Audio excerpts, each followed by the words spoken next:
everybody, we're back with another episode of We Meet, and today we have Councilman Fred Richardson of District 1. Yay! Hello. So, this guy right here is very diverse. He is an author, he is a political scientist, he is a politician, he represents my district, he is just everywhere. He has all kinds of stories to tell. He's been a lot of places. He's very interesting. And today we're going to hear a few of them. So, Mr. Richardson, let's start with the author side of yourself. You have written a lot of books, and one of them I read, it was called Imprints, and it was a book filled with all kinds of neat facts about the origins of where people's habits in the black community come from. Some of them. Yes. And it was very interesting. So, I mean, what made you interested, and how did you find out about those origins? Are they just oral history? No, from reading various books and listening to my grandmother, whose parents were slaves, and I found out what they were doing, and I discovered that we are still doing some of those same things unbeknownst to us. One of the things I wrote about was watch night in the black community. On New Year's Eve, we hold watch night, and if you would go and interview someone, they would probably tell you that the reason they go to that service is that they're watching the old year out and the new year in.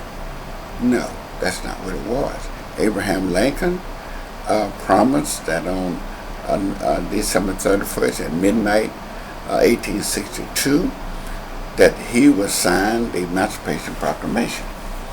Well, didn't nobody believe he would do it. He had slaves, his wife had slaves.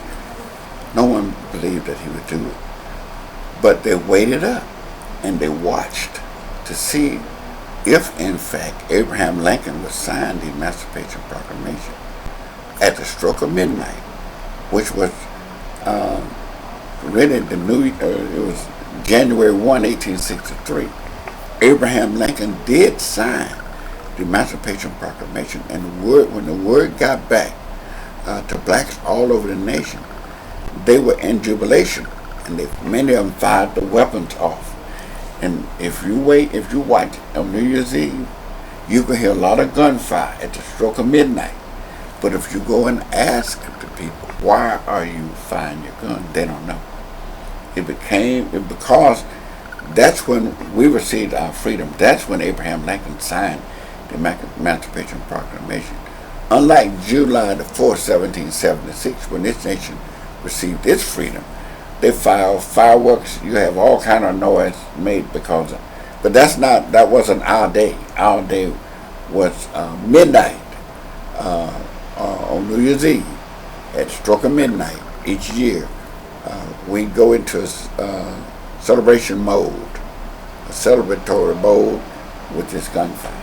And I just wanted people to know that we are imprinted, and I wanted them to know where all of this came, what is the source of all of this. And I went back to show the source. That surely enlightened me, because that story right there, I do remember it being part of that book, but I didn't know all of that. And you write books that are very inspiring, so I urge all of you all to read his books. And Imprints isn't just the only one. He has the Exodus of Now that he wrote originally in 1978 about the social and political changes of Mobile. Well, we can call it the movement to be free. You hear people call it the civil rights movement. It was the movement to be free. We were not going to stop until we had the same measure of freedom as all other Americans. It was the movement to be free, because when they freed our ancestors from slavery, those people in the 11 southern states decided that there would be no way that the slaves or the children of slaves would ever enjoy the same measure of freedom as they would or their children. And we're somewhat still struggling with that. We're still struggling with that because there are those who are determined that we would not be equal and we would not enjoy the same measure of freedom. Yeah. And that was about the struggle in the 60s and 70s, and you also revised it in 1996. Right. That was the second edition. And you even wrote history on the church that you're a member the Stone Street Baptist Church, yeah. which resulted in that church being placed on the National Register of Historical Places as the oldest Baptist church in the state of Alabama. Thanks to you. We're there. We're Yeah, there. thanks to you. In my latest book, From Memphis to Mobile and Beyond the Impossible Dream, is my life story. And I added the impossible dreams because when I was born in 1939, I was born faced with the impossible dream, not the American dream. I was denied. I couldn't live in the place of my choice. I couldn't go to school. In fact, I graduated from a training school. There were 4 high schools in Connecticut County. I could not attend any of them because it was the movement to make sure I didn't have the same freedom as others. So they sent all of the blacks to the same school for high school. And I graduated from Connecticut County Training School. It was an attempt to make sure that I wouldn't be the best that I could be. So I had to cross over the impossible dream to get to the American dream, which was the struggle. I was born in rural Connecticut County. I was not born near the field. I was born in the field. My daddy died when I was 16, and was 9 children still in the house with my mother. We all finished high school. Most of us finished college. We found that American dream because we were persistent. And I got 2 watches on, and I wear these two watches to denote the fact that I will blaze my own trail, and I'm not following any trail that won't lead me somewhere that is important. I will blaze my own trail, and I'm not following everybody because I blaze my own trail. That's my message. I have to give you a hand clap for that because so many people need to hear that these days. Everybody's a follower, and not too many people are a leader. So I encourage everyone to take note from Mr. Richardson here and blaze your own trail. Yeah. And another thing, you even wrote a play. I didn't know that. A lot of people around here are authors, but not too many people are playwrights. Not too many people can say that. And you wrote it, ironically, about your church. Yes, the birth of a church. We took that play to the National Baptist World Headquarters in Nashville, Tennessee. Before the attendees there, we took it to the Birmingham Jefferson Civic Center. It was probably the first black play written by a black person. At the Singer Theater here, we put it on here at the Singer Theater. We're coming up on our 210th anniversary in 2016. The play has already been presented to the drama department at Alabama State University, and we've made a request that the drama department put this play on next year for the people in the city of Mobile. We have not been rejected. In fact, they wrote back to say, do we have it on disc? And we said yes, and we forwarded them the disc with the play on it, and we expect to have the university, the Alabama State University choir, along with the drama department, to put this play on in Mobile, and you will see that the show will be on the road. It's a lot of churches. We have hundreds of churches in Mobile, but most of them started after 1865 because the slave masters wouldn't allow blacks to worship unless they worshiped in the church with them and they heard what they wanted them to hear. But these brave souls in 1806 set out to form their own church and to worship God as they saw fit. And I thought, and the church is still alive today, and I thought it was worthy to capture that history. I was not trying to prove that we were the oldest Baptist church in the state of Alabama. I was merely trying to write the church's history, and I was trying to prove that we were the oldest African American Baptist church. What I found out is that the oldest Southern Baptist church was the Flint River Baptist Church in Huntsville, Alabama, 1807, We beat them out by 1 year. They argued. They had several universities professors to attack me. Once the U.S. Department of the Interior certified the fact that the Stone Street Baptist Church is the oldest Baptist church in the state of Alabama, the voices subsided. I don't hear that anymore. I more than proved my case. Good. Because let credit go where credit is due. And it's very interesting because you have so much history surrounding you. Because your name itself, Frederick D. Richardson, if you didn't know, D stands for Douglas, like Yes. Frederick Douglass. So here you go. Yes. He says he's the modern Frederick Douglass. Yes. So I'm keeping up the work. The old Frederick Douglass passed on. I picked the manner up and I kept on going. And one of his quotes is, "Those who favors freedom and yet deprecate agitation are like those who want fine crops but they don't want to plow the ground. They want rain but not lightning and thunder. They want the ocean but not the roar of its mighty waves. That man may not get all that he pays for in this world, but he must certainly pay for all that he gets." Frederick Douglass. bravo once again. But it's so amazing just reading your bio and learning about you. You're so inspirational because, like you said, you were literally born in a cotton field. I don't think too many of us can say that we were, and you ended up here in this office as a city councilman in the city of Mobile. And you're well traveled. You're an author. You've gone to school. You do all these things, and you're so impressive. If anybody needs to look up to someone, this guy right here is where you can start. Definitely.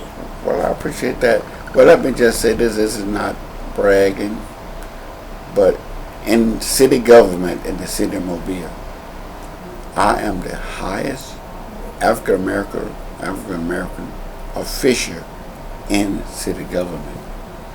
We lost Mayor Jones, who was the highest. I am vice president of the city council.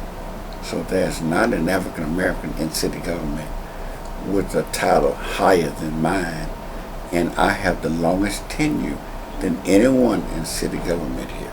No one in this government has more seniority. I started in 1997 here. No one has any seniority close to that. Yeah, and I read in your bio that when you started in 1997, you became the replacement for Senator Figures. Yes. Who is now Senator Figures. Because to recap, when her husband died in 1996, she ran for office and took his place in the Senate, Yes. and you took her place.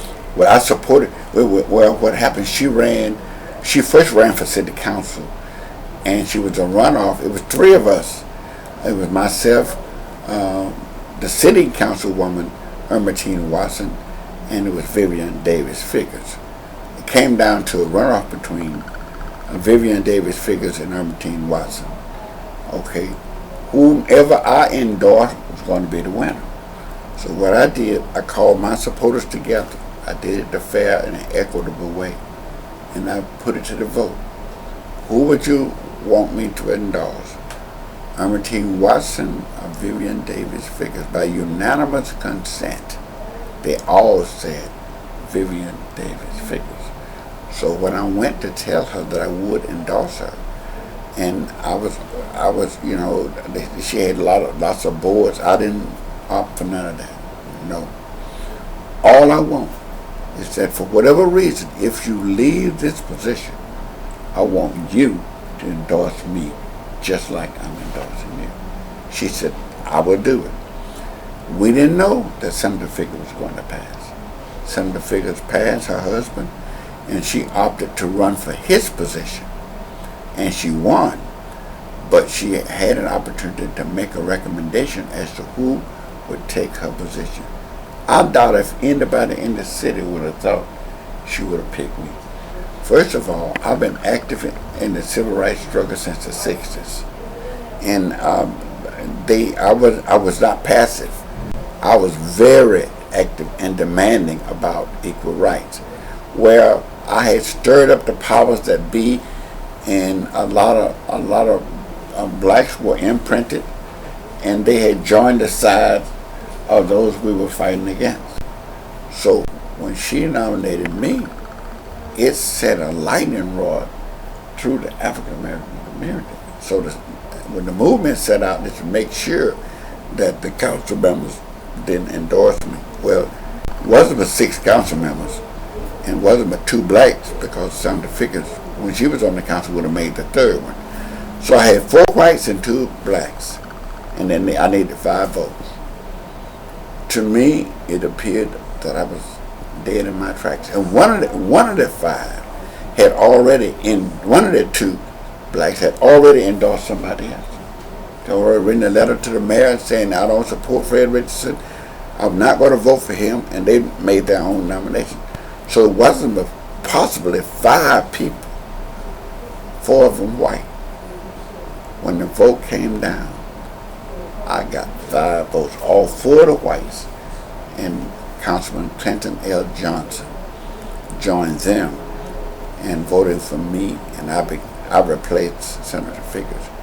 I'll say this, it's not by luck. It was an act of God, because the stage was set where it would appear to everybody that this was impossible. I was in an impossible position. But nothing is impossible with God.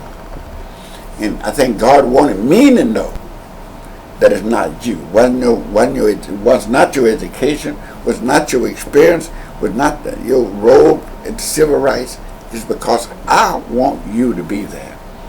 And I want my people to be free, and I want you to lead the freedom movement. I put my 2 watches on because I had some trails to blaze, and I've been blazing them ever since. Good job. I'm proud of you. I'm proud to say that you're my councilman, and I'm proud of the work that you do. And I hope that you keep writing books, keep inspiring people, because you inspire me, and just keep doing what you're doing. Thank you very much, and I appreciate this interview. I do too. And women, may God bless you every day in all of what you do. Thank you. I hope you heard that, everybody. Please take note from Councilman Richardson. He is, like I said before, he's very inspirational. And once again, this is Frederick D. Richardson. D stands for Douglas Jr. And he is Mobile City Councilman, District 1. Yes. So this is the latest episode in We Meet. And once again, we're very glad to have you here, and thank you for sitting down.